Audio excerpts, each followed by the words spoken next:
everybody, and welcome back to Inside Green. I'm Kohler, and welcome to our show, where we will be bringing you inside information with city directors and people who help keep our community safe and growing. We're filming from the TV studio right here inside Green High School as part of our TV production class, and today I'm sitting with Mrs. Pam Serena, the Director of Human Resources for the City of Green. Welcome. Could you first please tell us a little bit about yourself? Sure. As you mentioned, I'm the Director of Human Resources with the City of Green. I've been working in the field of human resources for a little over 30 years, so quite a little while. I started with the City of Green in 2017, so my career has been at other locations prior to having the privilege of joining the City of Green. I love what I do because you have such versatility in human resources, and at the same time you get to work with people in a variety of different capacities every day. My background is educationally is my undergraduate's in social work and my graduate degrees in industrial relations, so it has certainly some relationship there to what I do. And in my free time, I like to read and exercise, walk, and gardening. So that's a little bit about me. Awesome.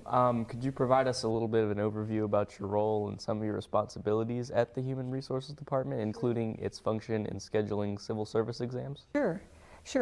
From a general perspective, as I mentioned, Human Resources gets involved in a lot of different departments and capacities there.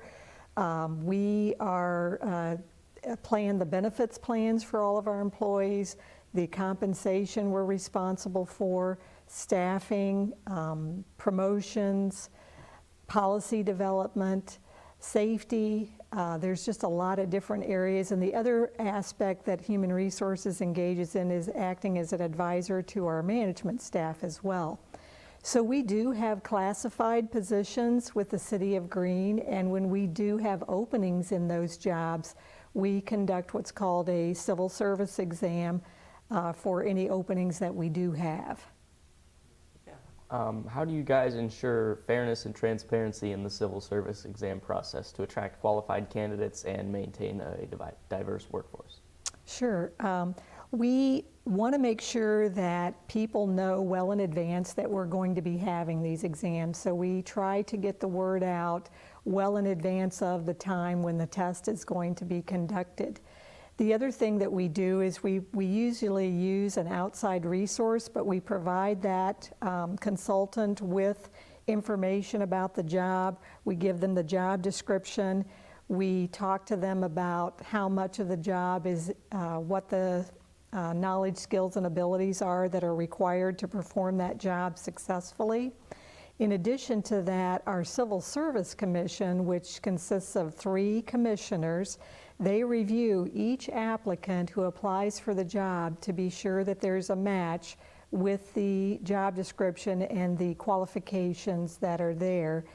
And finally, I would say in terms of fairness and transparency is all of the applicants have the option to, there's an appeals period following the exam, and they can appeal if they have a question about one of the items that was on the exam.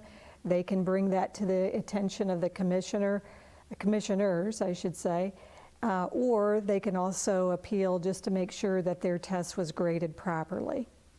Yeah, I know you mentioned about the outside resources and all that, but what are some other strategies that your department uses to recruit talented individuals?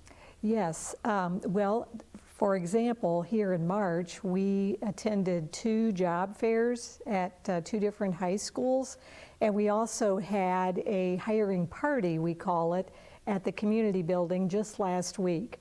So we try to not only reach out to different schools and colleges, but we also reach out to community groups as well. For example, I usually send out to the city's Diversity and Inclusion Committee just a heads up that we're going to have these openings here at the City of Green, and we want to get the word out to as many people as possible so that we can have a really solid hiring pool to choose from.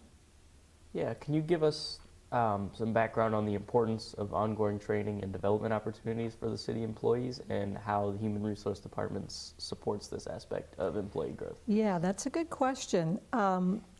First of all, I would say that training and development is really important to job candidates as well as our employees. They want to have the opportunity to learn while on the job. In fact, when we interview for our fire division, where we hire fire medics and so on, that's one of the key things that we hear in interviews is how much they've heard that Greene provides those training opportunities so that they can be really good at what they do.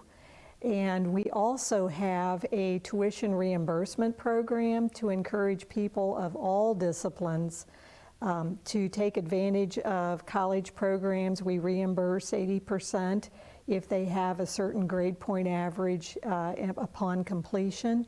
And there are also opportunities for professionals to maintain or get their certifications, like engineers, people in parks and recreation. And you don't want to dismiss the trades jobs because there's a lot of skills that those people use that they need training on how to operate equipment properly and safely. Yeah, absolutely. So in your experience, what are some of the challenges unique to the Human Resource Department, or some obstacles, and how do you overcome them? Okay. Well, I would say, and probably you, Kohler, are aware of it, is, you know, the challenge right now for a lot of employers is hiring good people on their staffs, because we do have a tight labor market right now. So that reaches beyond municipalities and cities like ours. That's probably almost everywhere, other than certain pockets of the workforce. But beyond that, one of the challenges is when you work in a municipality is there's a lot of constituencies to take into consideration when you're making decisions. So for example, anytime that I'm working on a policy or we are hiring people, I want to be thinking about what is best for the community and for the residents at large who live in the city of Greene. Are the decisions that we're making consistent with what they would want to see? And then secondly, the other constituencies are, we have boards, we have commissions, we have our staff, of course, to take into consideration, the mayor, as well as the peers that I have, the other directors there at the city. And also we have labor unions. So all of those things, and the Civil Service Commission we've already talked about. So the main challenge, and the way I think you meet that challenge, is by communicating often, and you can never communicate enough, and collaborating with all those players appropriately. Absolutely. Can you share, on a more positive note, can you share any recent success stories or notable accomplishments of the Human Resource Department? Well, yeah, we have, I think the greatest success is really to, in fact, I was doing an interview earlier this morning, is to find good people, people that have a service-oriented manner about them, and go into this type of work because that's what one of the values that they have.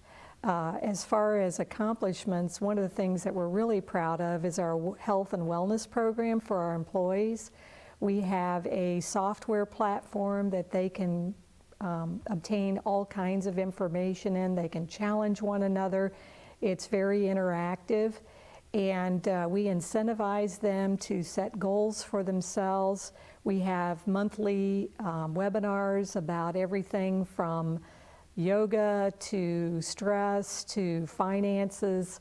And it's a very solid program in terms of our wellness programs that we offer for our staff. Yeah, that's awesome. Finally, what's some advice you're willing to offer for some individuals preparing to take civil service exams or seeking more opportunities within the city's government? Yeah, I appreciate that question very much. I would say, you know, think about what your interests are and what do you like to do? And then follow our website if you have an interest, but also I would encourage students who maybe aren't sure if the city is something for them to consider, or some other capacity in government. I love coaching people in that regard, so you feel free to reach out to our Human Resources Department at any time. I would be more than happy to take your questions and tell you what departments and jobs are available at the City of Greene. Yeah, that would be amazing. There's some contact information for her up there, and I would just like to thank you very much for being here today. Thank It's been you. lovely. And I'd also like to thank our amazing audience for tuning in. So be sure to look out for our next episode.